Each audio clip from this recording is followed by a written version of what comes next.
Hi, welcome back to the Watchung Booksellers Podcast, where we bring you conversations from our bookstore's rich community of book professionals who talk about what they do for the love of books. Thanks for joining us. I'm Marnie, and I'm here with my co-producer, Kathryn. Hey, Kathryn. Hey, Marnie. And today we're talking about investigative journalism and social justice with Candy Cooper and Dale Russakoff. Yeah, and for those of you who don't know us, Watchung Booksellers is an independent bookstore in Montclair that's been around nearly 30 years. And many of our guests have been patrons, fans, up-and-coming / established writers who have lived in Montclair and our surrounding community. And our two guests today are no exception. Dale Russakoff and Candy Cooper have been dedicated customers and friends of the bookstore for decades. And I think some of their dedication comes from their belief in fighting for the little guy, just like they do in their journalism. Both have dedicated their lives to helping people, especially kids, through their work in journalism and in book writing. And we're lucky to have them here to talk about their work and their lives. But before we get to the conversation, Marnie, do you have any books to recommend? I just got a copy of The Tell. It's a memoir by Amy Griffin.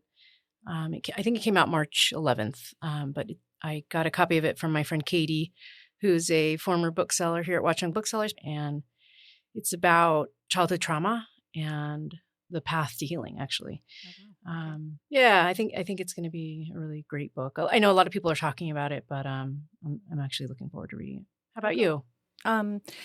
Well, based on last week's conversation about historical fiction with Stacey Rubis and Lori Lico Albanese, I picked up The Women by Kristen Hanna. And like Lori said, I'm really enjoying the growth of this character. She's from a very conservative 60s background and is coming of age as a Vietnam War nurse. And it really reminds me of my own mom, who had not been a war nurse, of course, but just who really had to deal with so much during that decade. The assassinations, the war, the political unrest. And it kind of reminds me of what young people are going through now. Wow. Yeah. So it's good. It's good.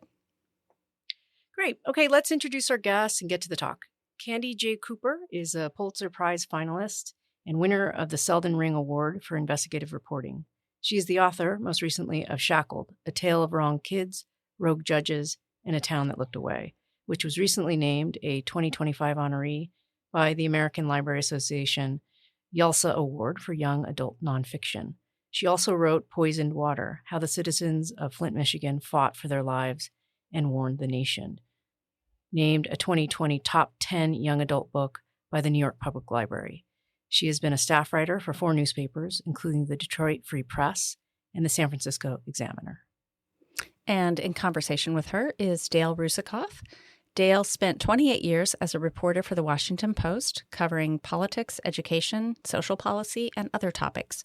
From 1994 to 2008, she served in the Post's New York bureau, where she covered the New York City metropolitan area, including Newark, New Jersey. Dale grew up in Birmingham, Alabama, and began her career as a reporter for the Alabama Journal and later the Atlanta Journal. In 2015, she published The Prize, Who's in Charge of America's Schools, a New York Times bestseller, and a finalist for the J. Anthony Lucas Book Prize for a work of nonfiction. She lives in Montclair, New Jersey, with her husband, Matthew Purdy, an editor at the New York Times. Enjoy the conversation, and we'll be back after to fill you in on what's coming up in the store.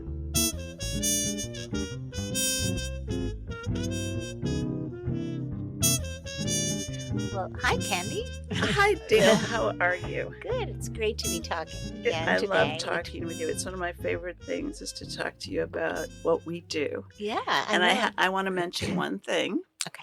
Which is I finally started reading The Prize. I thought it was time for me to do that since you and I were going to be talking today. It's fantastic. I'm so wowed. Oh. No, seriously. It's exactly what we've been talking about.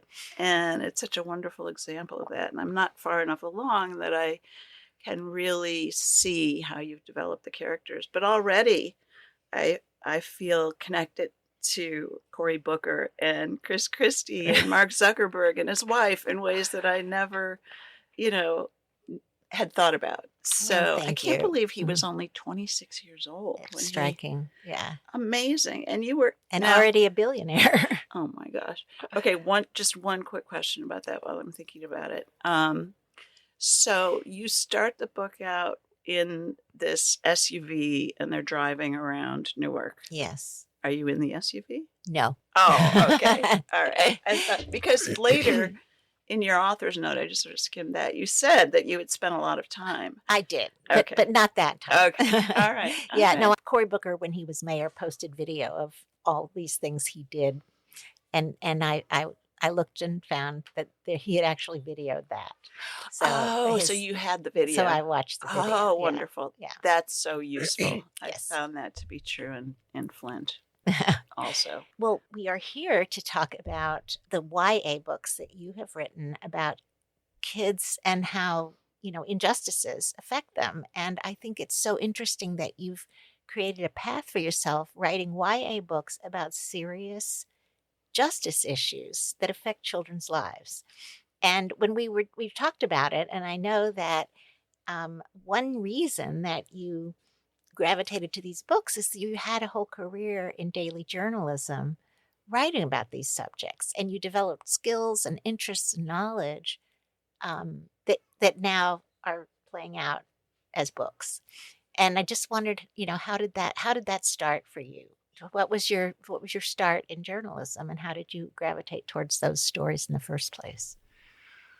Well, I think there's always an emotional or sort of a characterological reason that we end up in these places. And I was thinking that you and I hadn't talked about how I started out in journalism, which was at this underground newspaper in Madison, Wisconsin called Takeover. Oh, never heard of it. Yes. Well, no, you wouldn't have. But it was kind of the Village Voice of Madison or even Wisconsin. And they wrote a lot about state issues. Anyway, I was a bit of a renegade, which was part of my interest in going to Madison. And I think I was sort of drawn to the newspaper before I even knew that I wanted to be a reporter. But there is where I really got my start in journalism. And I was writing these kind of funny feature stories. I also came up with this column called The Used Boyfriends Exchange, where I was writing. It's amazing I didn't get sued. Of course, I didn't use their last names, but it was a pretty freewheeling newspaper where Sounds like it. But we did really serious investigative reporting, which I didn't even know to call it that at the time. But I wrote about this gubernatorial candidate who had this long history in business and what his ties in business were that had gotten him involved in government. And for this, I was able to use the Capital Times archive to look up stories about this fellow. And the Capital Times at the time the editor was Elliot Marinus, and he loved Takeover. He thought it was a great source for tips and things like that. And he just opened up the newspaper to take over in whatever way we needed. Oh, interesting. So I decided it was time to get a little more serious. And I really came to understand that I wanted to go into journalism to do investigative work. So Elliot Marinus helped me become legitimate, I think, to an editor at the Detroit Free Press, which is how I got started. And from the Free Press, then I went on to several other newspapers. And somehow over the course of 25 years, I think I arrived at this thing that you and I have talked about, which is a love of writing and of people and of representing people in the news, but also of the news itself and the coming together of those two things. And so we're not only talking about me, by the way, we're also talking about you. But then I got into a newsroom and, you start covering hard news. And I was in California at the time, so various disasters as they were playing out.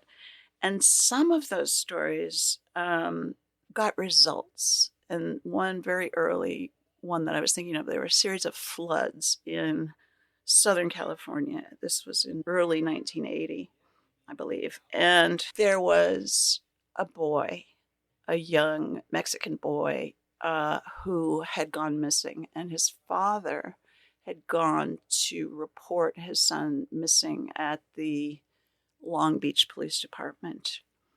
He did not speak English. He only spoke Spanish. And so they turned him away because there were no Spanish speakers at the police department. And the boy's body was later found in the Los Angeles River Channel. Gosh. And, I had just been writing about floods, but then this happened. And I decided to find out more about this and what in fact had happened and why wasn't there a Spanish speaker there. And, at any rate, over a period of writing these stories, the police department instituted this translator program because there's a huge Cambodian and Vietnamese population in Long Beach at the time. And so they developed this whole group of translators of many languages to be available and on call so that when anyone was reporting a crime who didn't speak English, they could lodge their complaint or whatever. So I think that was the first time I really felt like, oh, okay, this can result in things. And so it was your story that led to that. I guess, yes, it was. I suppose it was. And that just felt like really powerful and cool and like that was the right thing that should have happened in that situation. And do you think that the fact that it was a child who was lost, that reaches people in a way that, an adult wouldn't, or just... That's so interesting. Dale, I hadn't thought of that, but I think so.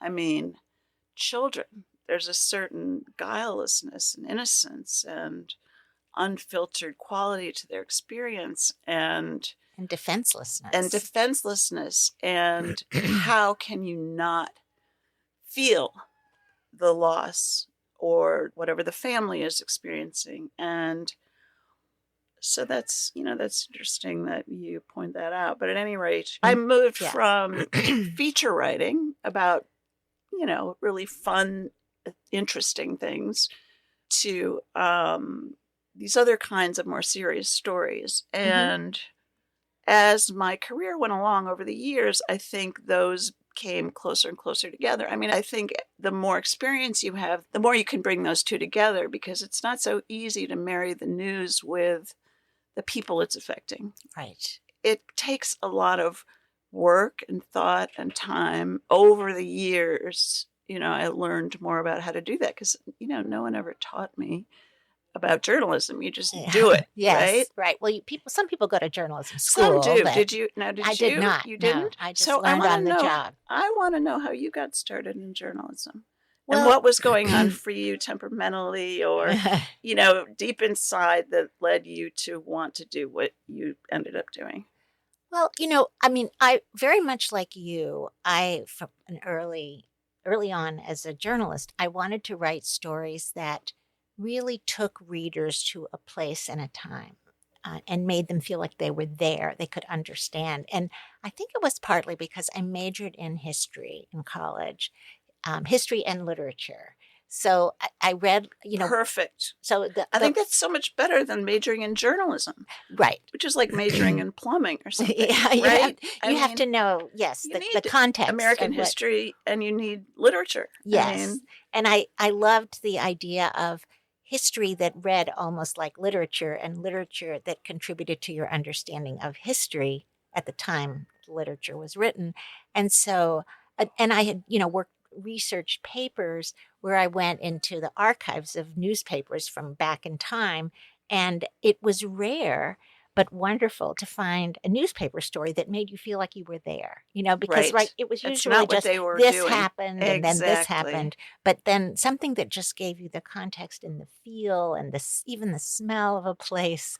And so I really felt like, well, when I become a journalist, because of course, that was what I wanted to do, I'm going to write stories like that. So you know. knew that you wanted to be a journalist Well, from early on? I knew I loved to write, so I knew I wanted to do that. And then in college, I started writing for the school paper. Oh, you did. And I Okay. really loved doing that. Oh, Yeah. So okay. that The was Harvard really, Crimson? yes. Wow. And it was just, it was a lot of it was just invigorating and interesting, and that was really what got me going. And you just knew early on, it sounds like. It just felt like this is what I need to be doing. Right. And I felt like you could make a difference in the world by bringing the truth to people, bringing evidence and news and information, and perspectives, different human perspectives. Definitely.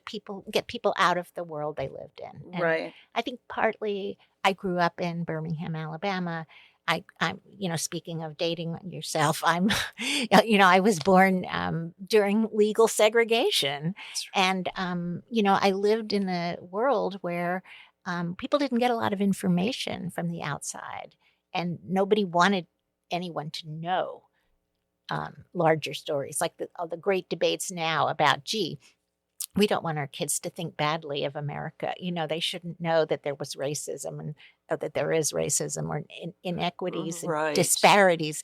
Well, that was the way of life that I grew up in, and it was something I wanted my journalism to combat. To give people a bigger world to understand. That makes a lot of sense. In some ways, I feel like my entry into journalism doesn't make any sense. It's like something I kind of fell into or felt my way toward. It's funny because I often don't understand the roots of my need to expose things or speak for people who haven't spoken up or something like that. I'm not quite sure about that. But it sounds like through your reporting, you saw things that were wrong, and that by writing about you could maybe make a difference. Yes, and that's a huge understanding, right?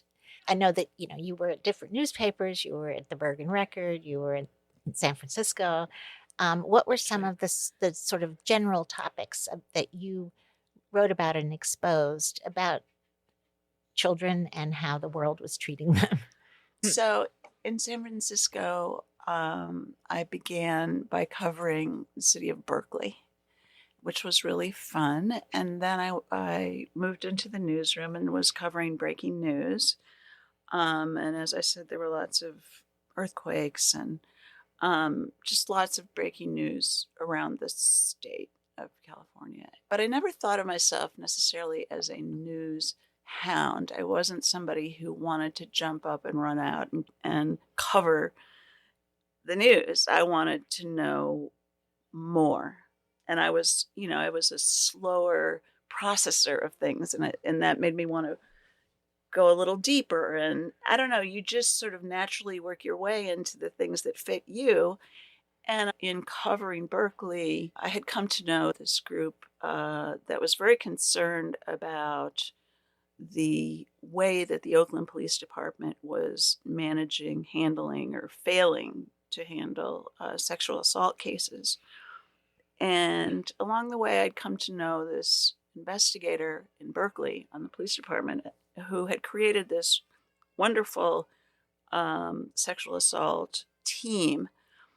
And meanwhile, I was hearing that the Oakland police were unfounding or tossing out most of their sexual assault cases. And it turned out that in looking up the numbers, that their rate of unfounding these cases, which was much higher than any other California city.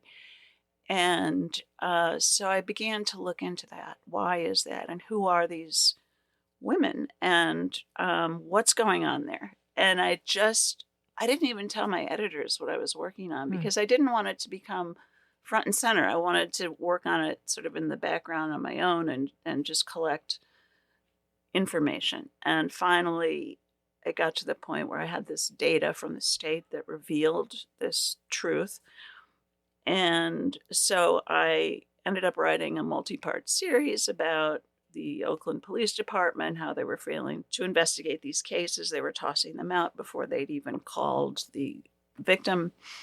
Anyway, I just spent a lot of time and wrote this series and had absolutely no idea what it might lead to, but it was incredibly powerful. And the police chief had refused to talk to me multiple times, and the stories came out over a period of days. And after the second day, I called him to see if he would speak with me, and he said, candidly, we blew it. And they decided that they would reopen these sexual assault cases, something 200 and some, and reinvestigate and find out. Well, it turned out it was, these were women who were living on the margins. They were engaged in prostitution. They were homeless. They were people that the detectives in the sexual assault unit decided would not make good witnesses in court, and therefore they had decided that they would throw them out because they were understaffed and they needed to choose those they thought they could make, a good case out of. Anyway, it forced a re-examination of the sexual assault unit and reopened these cases and created something of a change within the department. So once again, I was just shocked by the impact that a story can have. Yeah. And that turned out to be a very clear-cut. That's dramatic. I mean, it's very so unusual dramatic. for It's very a police unusual chief to say, yes, my bad, basically. Right. Exactly. I don't want to lose the chance to talk to you about the books you've written, because that's kind of our inspiration for doing this. That's true. And so how do you, I know there's not a straight line, but how do you kind of connect all of that incredibly great patient work that you did as a daily reporter, well, with the, obviously the freedom to write longer term stories, not just daily stories. But in any case, a book is a much more long-term story. And how did you get drawn to writing books, and particularly YA books about what happens to kids when they're victims of injustice? It feels kind of accidental, but I did return to the Free Press, and I wrote for a team of reporters that have been created by the publisher to cover kids and young adults in Detroit. The rate of murder of young people in Detroit was extremely high and had risen. It was in the early 90s. And so the publisher of the Free Press, Neil Shine, decided to create this team. I'm from the area and I'd gotten this fellowship. And so I was there. I was at, in Ann Arbor. So I went to the Free Press and I started covering kids, young adults, juvenile justice, child welfare. So it was really directly the interaction between kids and the state, sort of. So that, so that sort of defined my time there in Detroit. And then we moved to the East, and I had a child, and I was looking for some part-time work so that I could do everything. So I went to the Record, which had a wonderful part-time work policy, and I was trying to figure out what to cover there. Well, Leslie Brody was already covering kids and schools, I think. So I created this little niche of writing about young adults. And I forget how long you were writing for newspapers, 28 years. Yeah. Well, actually more than that, more like 30 something, because I worked 4 years somewhere else. Oh, okay.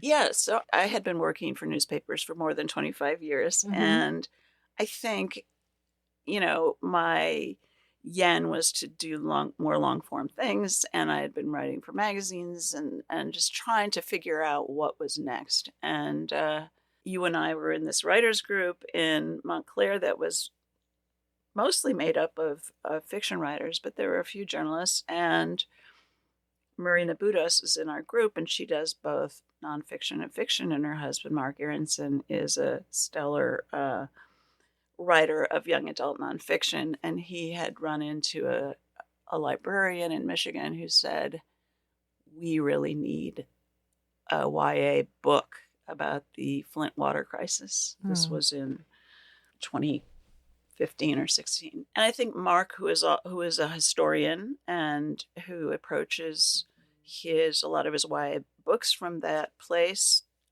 knew that this would require more journalistic, on the ground kind of reporting. And so he and Marina reached out to me, and there was my first book project.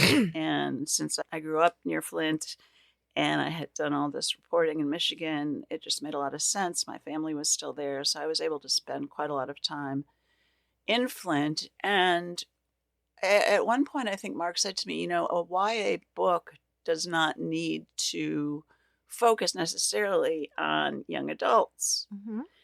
But I wanted to focus on young adults. I mean, I sought them out. Yes. And it was just so interesting and so much easier to learn about the crisis at the felt life level. What is it like to take a bath with nothing but a water bottle? What is it like to have to wait while your grandmother boils water for 2 hours in these pots on the stove before you can wash? And so many different personal and very vivid accounts of what it was like for these kids growing up in Flint. And I think that one of the wonderful things about kids is that they're not seeing things necessarily through ideology or politics or religion or something like that. They're, in some ways, like you said, they're undefended, but more perhaps real than adults. And of course, that creates its own challenges. You have to make sure that what they're telling you is true, and you have to make sure that you're not going to harm them in some way by making them subjects in your book. And that all of that, I think, can only be learned over a period of time. First you have to establish relationships, and you have to go back again and again and again, which but there was this group of kids, about a half dozen that I met. And every time I went to Flint, I would see them. We would go, they would choose the restaurant where you could eat the most food, basically. Yeah, all you can eat. They were high school kids. And I was going to ask, so there were minors. They were minors. But of course, I talked with all of their parents to make sure that this was okay. And so this is how I was able to see how their lives were unfolding in real time, because I was going back over a year and a half, maybe, and how they were going through high school with this crisis front and center. What are some examples? I don't know if you can just pick one out, but just of seeing over time, just the time lapse approach to how a high school student's life was affected by poisoned water. Well, one of the key young adults in the poison water book was a kid by the name of Keyshawn, who's now an adult. He was in high school, and he is a remarkable person, and he was homeless. He lived in like 6 states, and he had to repeat kindergarten because his parents couldn't get him to school every day. And he just had an immense amount of struggle and hardship in his background. And yet he was amazing, and he had a very lovely, kind manner. So I started to follow Keyshawn. And so he is going through the motions of being a high school junior and trying to figure out what's next for him and where he's going to go to college. And that all by itself was a great drama, because he had won this award from Yale. And so he had his sights set on Yale, and he just wanted more than anything to go to Yale. And he was the president of the junior class, and he had a very long list of accolades.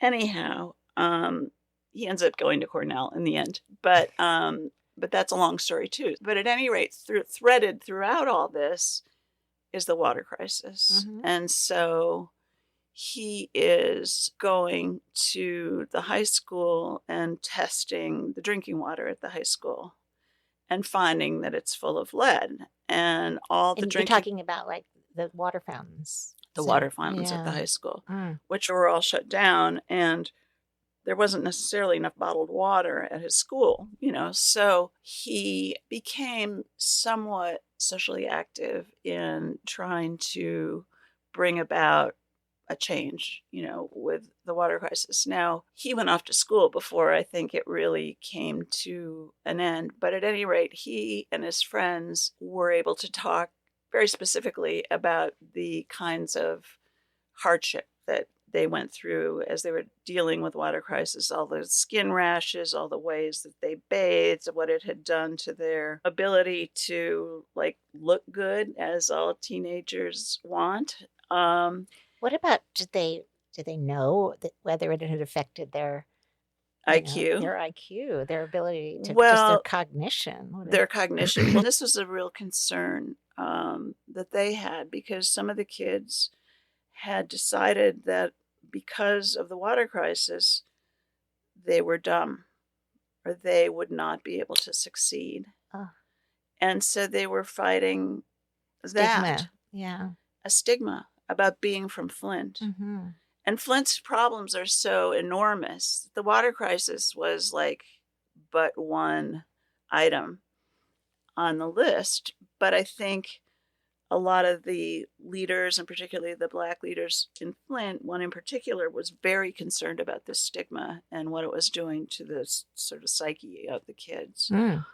And then what about, of course, the Shackled book? I mean, so tell what that book is about. Shackled is set in northeastern Pennsylvania, and it's about a juvenile injustice. It's come to be known as Kids for Cash, and it involves these two extremely corrupt judges and two of their friends, and how they built two for-profit juvenile detention centers and were able to send thousands of kids to these juvenile detention centers and thereby make millions of dollars in the deal. Kids who really didn't deserve to go at all. Kids who had done nothing more than talk back to a teacher, or smoke on school grounds, or throw a pillow at their parent, or very trivial, Scratch ordinary, a little graffiti on a wall. Scratch some graffiti on the wall. Very kid-like things that I or any of my friends would have been in that situation, It was just shocking to see how every protection that you assume is there just broke down, and these two people had supreme power over everyone, over lawyers, probation officers, court officers.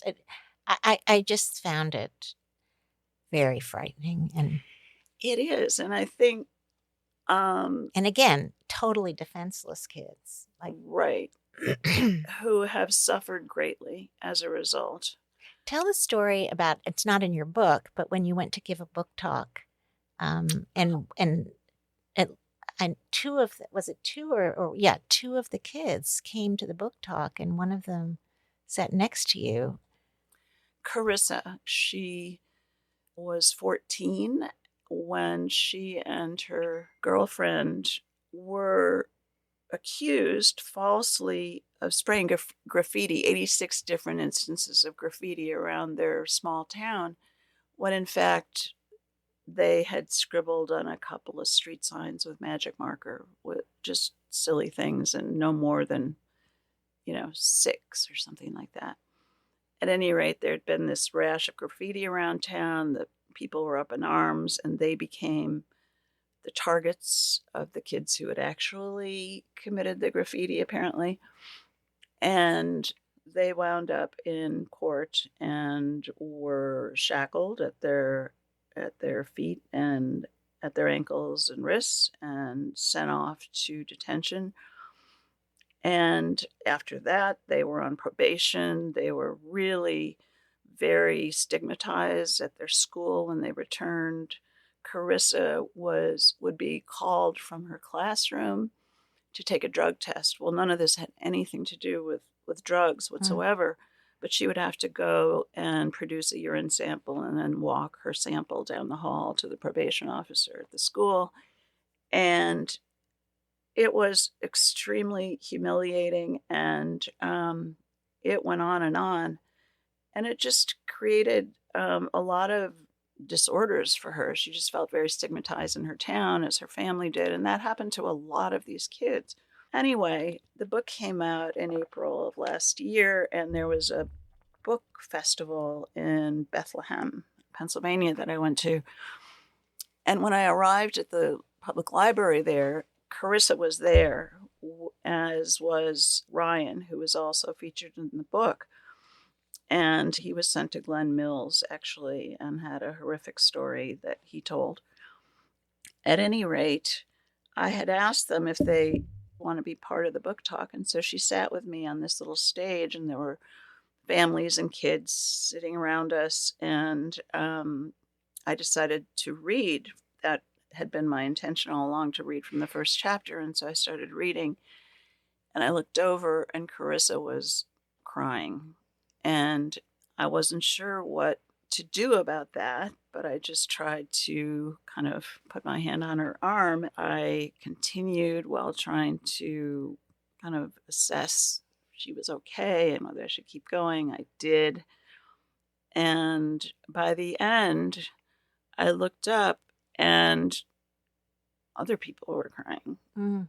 And this girl about 12 years old, came over, and during this reading, she had made a sign that she wanted to give to Carissa, and it said, "You are brave." And she handed it to Carissa, who, of course, started crying all over again, and they started hugging each other, and it was so emotional. And I think, Carissa it had taken a long time for her to decide whether she wanted to participate.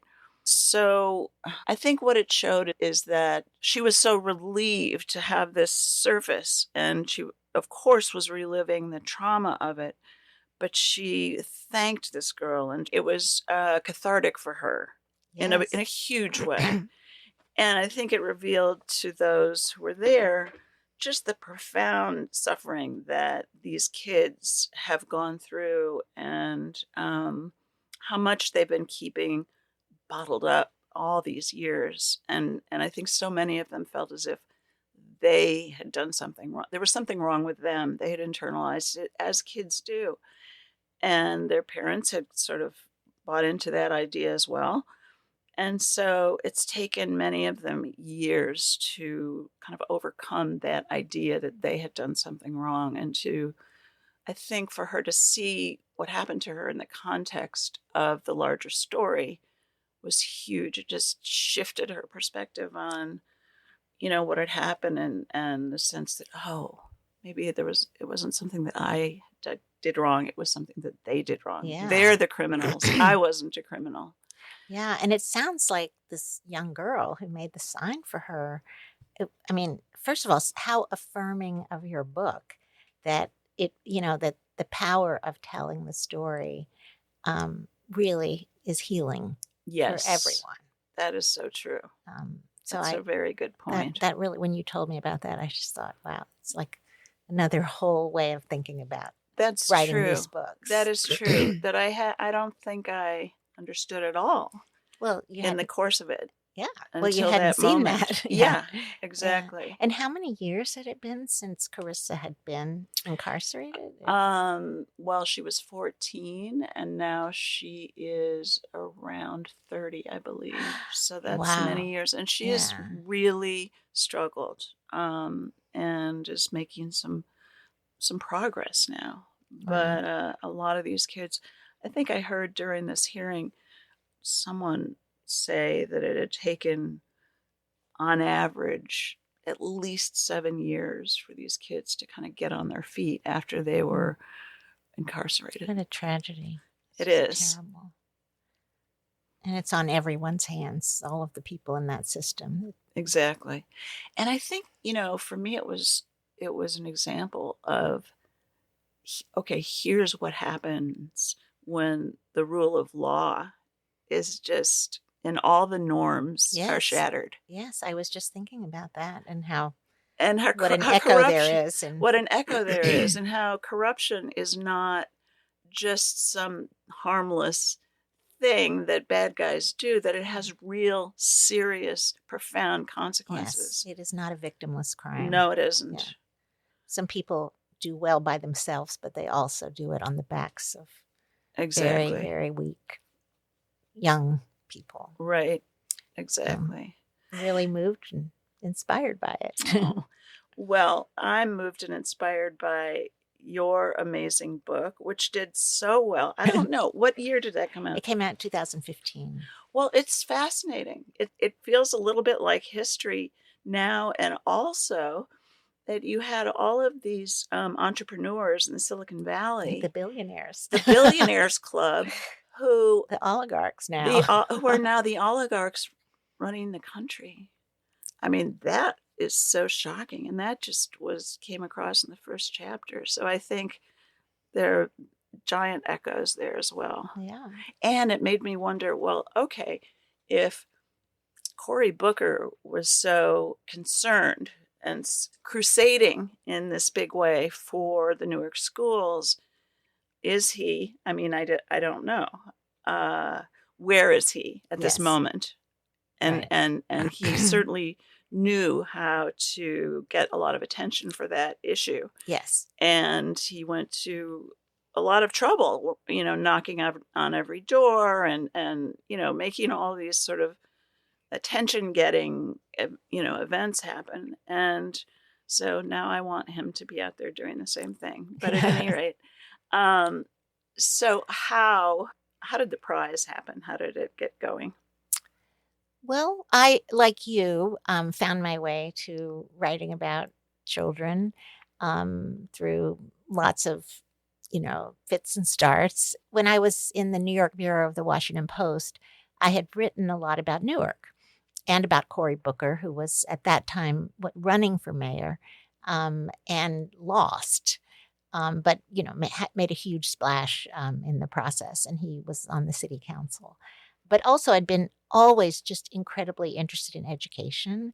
I had never covered it as a beat, but I just, because I have kids who went through public schools, and I had been a volunteer tutor in public schools. It was just something I always came back to. And at that time, the school reform movement was really cresting. Teach for America was in its heyday. That movie, Superman. Waiting for Superman. Waiting for Thank Superman. you. Yes. That was, just coming out.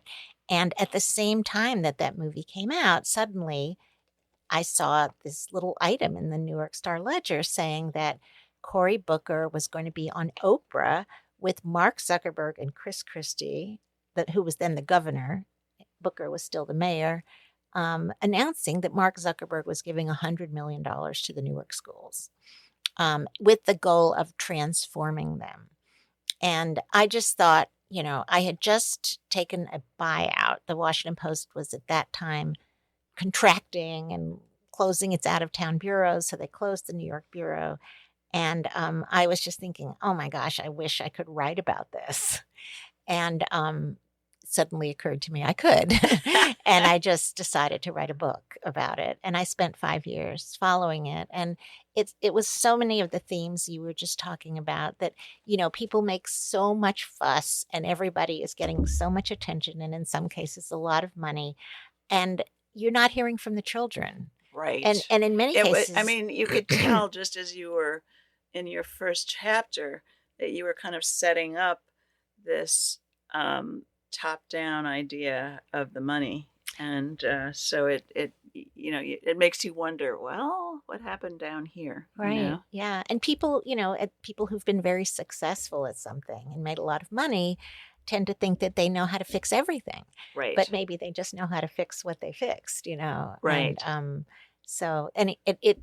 it was a fascinating thing to watch unfold. And it was a lot about what philanthropy is and can be and isn't, and about, wealthy people and about poverty in the cities and communities and what makes them strong or not, and how often very underprivileged, underserved people are sort of treated like they don't know what's best for them. And so people come in from the outside and say, we're going to fix this and please get out of the way. And Right. there's, the idea that you can change anything without buy-in from people who Like you're trying to Ukraine. help. Yes, Yeah. exactly. Right. So I'm, that it was a whole process, but it was really very interesting and very revealing about how people respond to. I mean, the children are still struggling in the public schools, and it's Right. all these years later. So Right. that's So did $100 million do any good in Newark, do you think? well, you'll see if you read the book. But anyway, I know we're almost out of time, and I think we were going to ask each other, what have you read lately that had a big impact on you? Well, right now I'm reading Northwoods, Daniel Mason. It's beautifully written. The story is kind of multi-generational. I'm really enjoying it. Before that, I read something very different that I loved, which was The Wide, Wide Sea, about the third voyage of Captain Cook.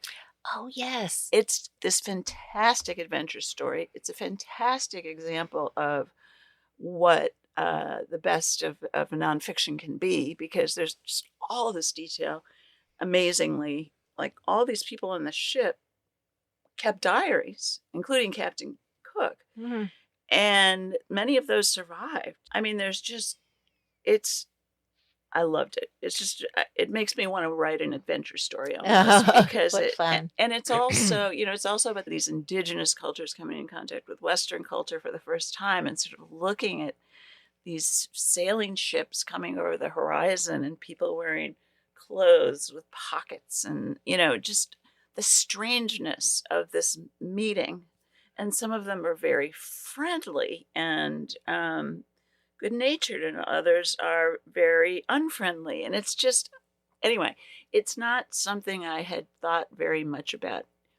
You as a history person probably have thought more about that. But anyway, I loved it. And the other book I loved this year was the Patrick Radden Keefe on the Sacklers. Oh, yes. Empire of Pain. Oh, my gosh. I mean, that was another one where I just thought, I want to be able to do this. And he did a masterful job of just telling the story and letting you arrive at your own conclusions. But it was just so fully and brilliantly told. And I just loved both of those. I was very inspired by them. Oh, yeah. Those are great.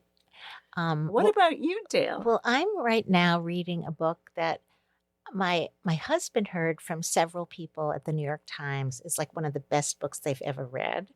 And so I'm reading it and loving it. It's amazing. It's called Loved and Missed by a British novelist named Susie Boyd, Boyt. And she's the most amazing writer. This book, I mean, I haven't read all of it, but it's about a mother whose daughter becomes a drug addict. And she herself has a daughter who's her granddaughter, and she ends up raising the granddaughter. But the mother, who's still terribly addicted, is in and out of the picture, and she does the most amazing job of portraying what it's like for all three of them. Wow. And it's now, is this fiction or not? It's fiction. Wow. But it reads like Mm-hmm. it's true, and it's written so beautifully. I want to read everything she's written. Wow. And I just took the most wonderful vacation to Costa Rica, and my husband and I decided to do a book club of just the two of us, and we couldn't find a Costa Rican author that we could read in English, so we decided to read Love in the Time of Cholera by Gabriel Garcia Marquez. Neither of us had read it, and it was so magnificent. Yes. What an amazing I love that book. Yeah. Really So is. that was a thrill. And it was also really rewarding to read about that part of the, fiction set in the part of the world where you were traveling. I love that. That's fantastic. So that's my latest, and I recommend both. Wonderful. So thank you for your time. Thank you so much, Dale. I love talking to you about all of this stuff and being journalistic. Great talking with you. Great talking with you, too. See you soon. See you soon. Thank you, Dale and Candy, for being on the show and for all the work you do to bring justice into the world. Listeners, you can find a link to their books and all the books they talked about in our show notes and at watchungbooksellers.com. And we're getting ready for a busy spring event season. Starting on Thursday, April 3rd, the Montclair Public Library is hosting Chris Bojalian and Christina Baker-Klein to talk about Chris's new book, The Jackal's Mistress. You can get details and purchase tickets through our newsletter, show notes, or at watchungbooksellers.com.